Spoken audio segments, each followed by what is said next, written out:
ఇయ్యకపోతే మాట్లాడకండి. మాట్లాడే అర్హత మీకు లేదు. అక్క మొగుడుని అమ్మ, అల్లుడని నువ్వు, ఆ పశువు చేసిన పని తప్పు అని అటు చెప్పనప్పుడే నీకు మాట్లాడే అధికారం పోయింది. ఏంటి అర్హతల గురించి మాట్లాడుతున్నావు?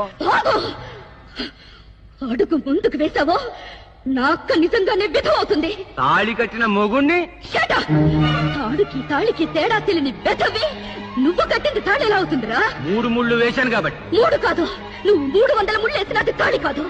ఆడది ఇష్టపడి కట్టించుకునేది పసుపు తాడు, ఇష్టం లేకుండా కట్టేది పలుపు తాడు. నువ్వు పసుపు కాబట్టి నీకు పలుపు తాడు గురించి తెలుసు. పసుపు తాడైనా పలుపు తాడైనా ఆడదాని మెళ్ళో కడితే అది తాడే అవుతుంది.